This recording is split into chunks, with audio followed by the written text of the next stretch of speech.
அனைவருக்கும் வணக்கம். Welcome to TNPSC TNUSRB preparation. இந்த வகுப்பில் நம்ம முக்கியமான ஸ்ட்ராட்டஜிக்கால ஒரு பகுதி பார்க்க போகிறோம். என்னென்னு பார்த்துக்கிட்டு அப்படின்னா பறவைகள் சரணாலயம் அப்படிங்கிற டாபிக் தான் நம்ம பார்க்க போகிறோம்.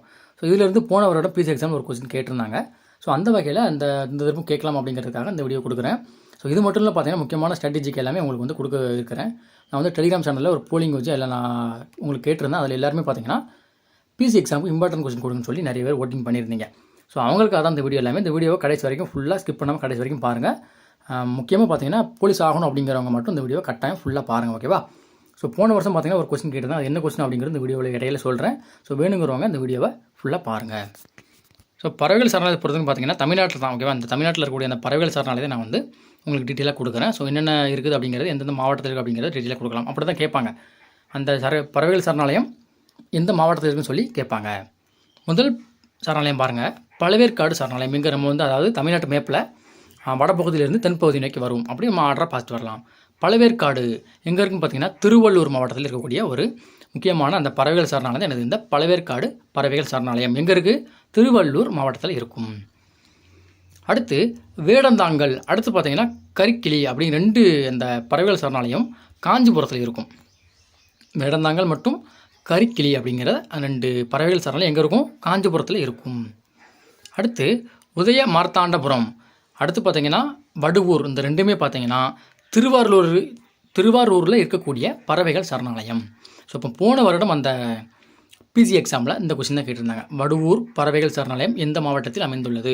வடுவூர், திருவாரூர் 2மே பார்த்தீங்கன்னா இருன்னு முடியும். அப்படின்னு வச்சுக்கோங்க. வடுவூர் பறவைகள் சரணாலயம் எங்கே இருக்குது? திருவாரூர் இருக்குது. இன்னொன்று என்னது? உதய மார்த்தாண்டபுரம்.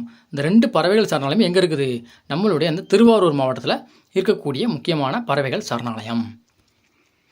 அடுத்து கரைவெட்டி அப்படிங்கிறதும் அரியலூர் மாவட்டத்தில் இருக்குது, ஓகேவா? கரைவெட்டி பறவைகள் சரணாலயம் எங்கே இருக்குது? அரியலூர் அப்படிங்கிற மாவட்ட டிஸ்ட்ரிக்டில் இந்த கரைவெட்டி பறவைகள் சரணாலயம் இருக்குது.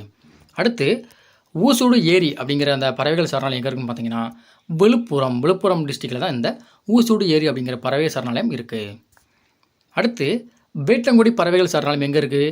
சிவகங்கை, ஓகேவா? மதுரை பக்கத்தில் இருக்கக்கூடிய சிவகங்கை மாவட்டத்தில் தான் இந்த வேட்டங்குடி பறவைகள் சரணாலயம் அமைந்திருக்குது.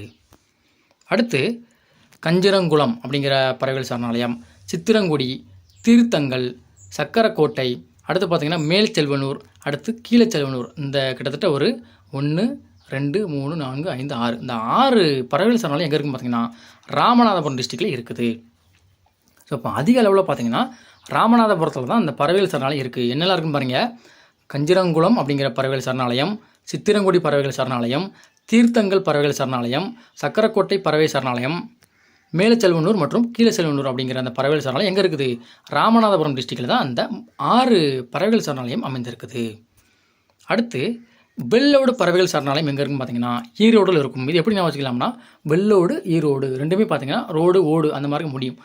ஓடுங்கிற மாதிரி முடிஞ்சால் என்னது? ஈரோட்டில் இருக்கக்கூடிய அந்த வெள்ளோடு பறவைகள் சரணாலயம். அடுத்து கூந்தன்குளம், குளம் முடிஞ்சாலும் எனது திருநெல்வேலி தான் இருக்கும், ஓகேவா? அப்படின்னு வச்சுக்கோங்க. கூந்தன்குளம் மற்றும் எனது கூடங்குளம் 2மே எங்கே இருக்கும்? திருநெல்வேலி டிஸ்ட்ரிக்டில் இருக்குது. கூடங்குளம் பார்த்தீங்கன்னா அனுமதி நிலையம் ஆல்ரெடி இருக்கும், திருநெல்வேலி இருக்கும் அப்படின்னு வச்சுக்கலாம். கூந்தங்குளம் பார்த்தீங்கன்னா இன்று வரைக்கும் பார்த்தீங்கன்னா பட்டாசு வெடிக்காத ஒரே ஊர் எனது இந்த கூந்தங்குளம் தான். அந்த பறவைகள் அங்கே வரக்கூடிய பறவைகள் துன்புறப்படக்கூடாது அப்படிங்கிறதுக்காக கூந்தங்குளம் அந்த பறவைகள் சரணாலயம் பார்த்தீங்கன்னா பக்கத்தில் இருக்கக்கூடிய கிராமத்தில் தீபாவளி பட்டாசு வெடிக்க மாட்டாங்கன்னு சொல்லி ஒரு இந்த அளவுக்கு பார்த்தீங்கன்னா இருக்காங்க. அது எங்கே இருக்குது? திருநெல்வேலி டிஸ்ட்ரிக்டில் இருக்குது. அப்போ பாருங்கள், கிட்டத்தட்ட ஒரு 17 பறவைகள் சரணாலயம் இருக்குது. இந்த 17 பறவைகள் சரணாலயம் எங்கே இருக்குதுன்னு டீட்டெயிலாக கொடுத்துட்டோம், ஓகேவா? ஸோ இப்போ இதில் போன வருடம் இந்த வடுவூர் அப்படிங்கிற பறவைகள் சரணாலயம் கேட்டிருந்தாங்க. எங்கே இருக்குது?